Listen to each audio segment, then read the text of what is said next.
وینې نو دا په دې وجه باندې ګوره په مرګ کې چې کوم دی هغه هم روح ووتی، په خوب کې هم روح ووتی، لیکن دغه باوجود دا د خوب حالت چې کوم دا هم په ځان نه دی خبر. دغه بعد چې کوم دی هغه د روح تعلق ګوره په دې خوب کې د بدن سره موجود وي، دا رقم په قبر کې هم دی. نو څوک چې نه مني نه دي مني بلا بس په دې کې څه د مناظرو ضرورت نشته، نه دي مني.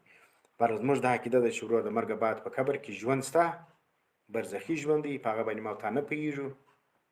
په قبر کې چې کوم دی هغه ناسته ولاړه د مړي د شان د څه رقم کې د متشابهات په دې باندې موږ سر نه خلاصېږي. بس ورور نور څه کوي چې په دې کې مناظرې چې کوم دی هغه کوي سره ورته ګوره ګوزک الله ولکن لا تشعرون، الله وایي تاسو په پوهېږئ نه، نو چې نه په پوهېږئ نو اوس بیا ته دې کې د مناظرو څه ضرورت دی؟ څه ضرورت دی د مناظرو ته؟ الله وایي بس مړي ژوندي دي په حیات برزخي باندې. هغه برزخ ته وایي پرده ته وایي د انسانانو د عقل او د سترګو کې هغه پرده ده. نو چې هر څوک وګورې ته نه پوهېږي باندې قتلوا فی سبیل الله چې ووژل سي